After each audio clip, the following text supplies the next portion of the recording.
It's time for Bob and Julie the Movies.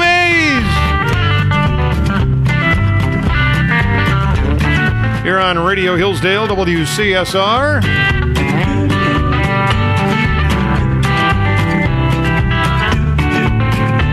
Program brought to you in part by our friends at Hillsdale Interiors, Floors, Windows, and Walls. They cover them all. They do, too. And if you're looking to spruce up your home before winter gets here, now would be the time to do that by giving Lynette a call at 523-4111 or stopping out and seeing them in the Honey Gold building on M99 just east of Oak Haven. We're also brought to you by our friend Ben Cole at My Turn to Drive, where he's got classes coming up. Ben's got class. He teaches you to learn how to drive. You drive now. And he does have classes coming up. As a matter of fact, September 21st, first day of autumn, He's got a Segment 1 class at Camden Frontier High School. CF. Did the big CF, go Redskins. Maybe you can teach Andy how to drive. That's not a possibility. Maybe Andy could teach English to the kids in the back seat while the other kids learning how to drive. That's a possibility. You know, to try to teach the kids how to, drive while being distracted and, with kids in the back seat. What do you do, man? What do you do? Semicolon or period? Boy, that'd cause him to drive right off the road, wouldn't it? That'd be awesome. But then he also has a couple of Segment 2 classes.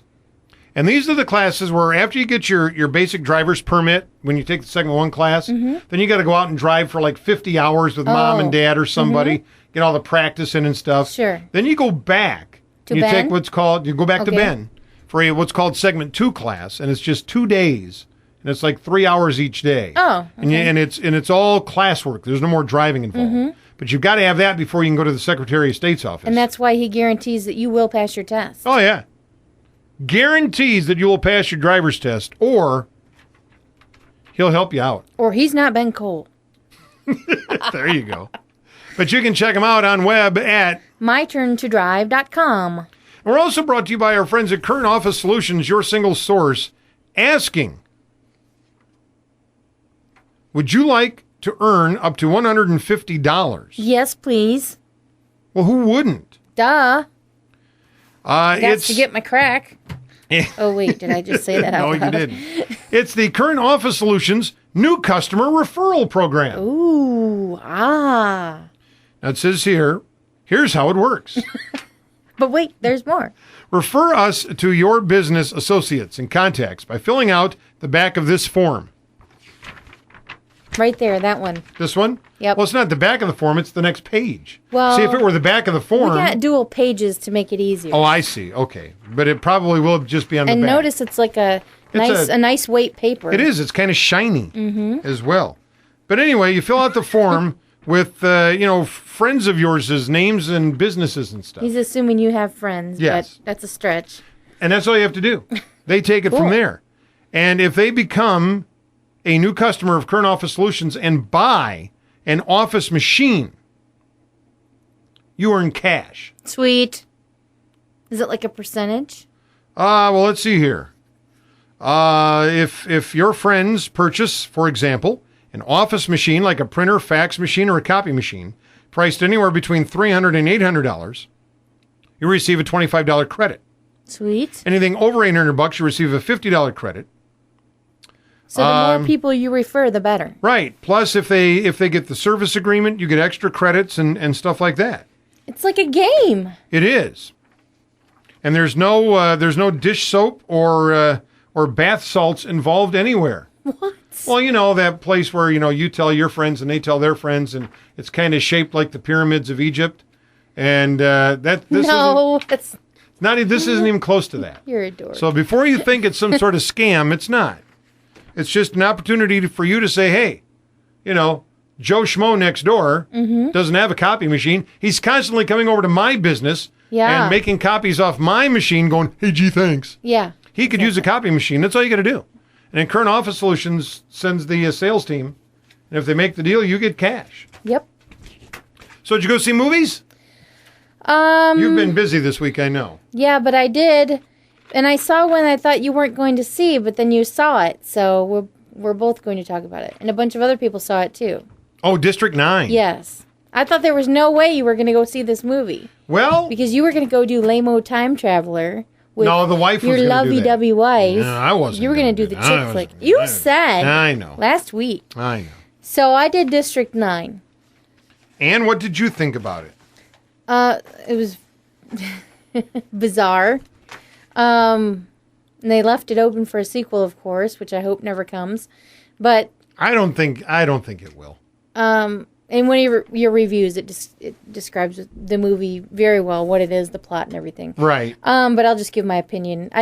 If you like weird sci-fi stuff, I think you'll like this.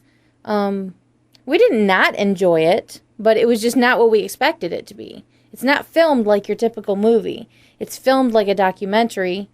And did you get the social commentary of this movie? Because, see, I'm thinking that younger people, because I went with my son, and he didn't get that at all. And when I started explaining to him, I just got the deer in the headlights look because he wasn't alive at that time. Well, then maybe I won't either. Okay. Okay.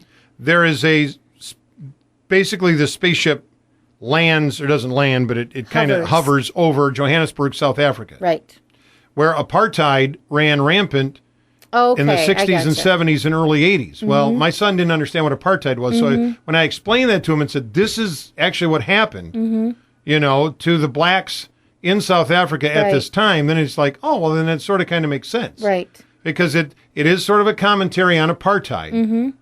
But it's also it turns quickly into an action film. Oh, yeah, there's a lot of action in this.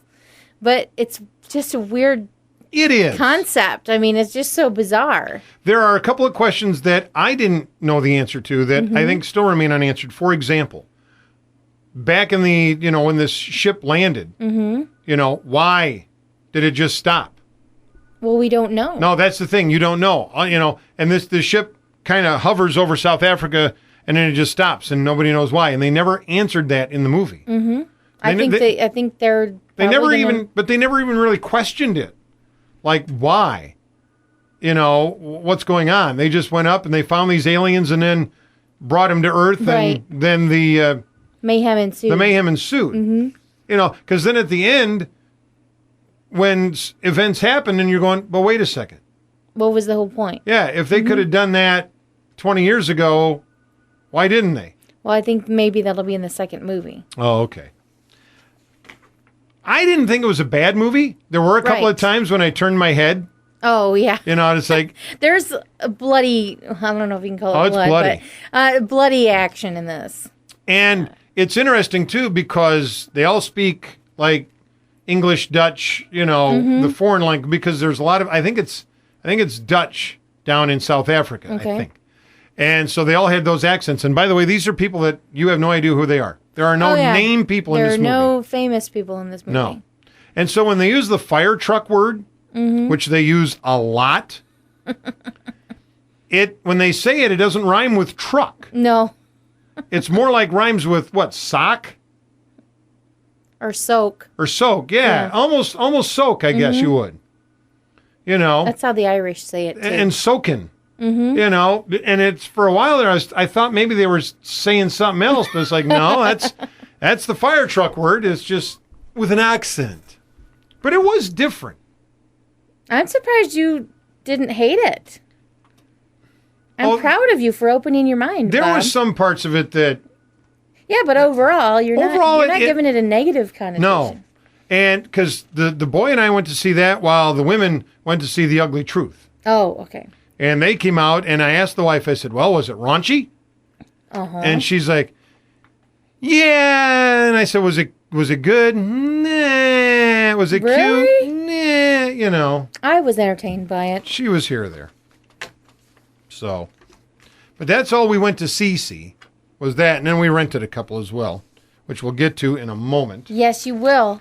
Amber went to see District 9. She thought the movie had a lot of good elements, lots of action, and an interesting and unique storyline and plot. What she especially liked were the underlying issues of tolerance, prejudice, and discrimination. The apartheid. That's the reason they chose South Africa.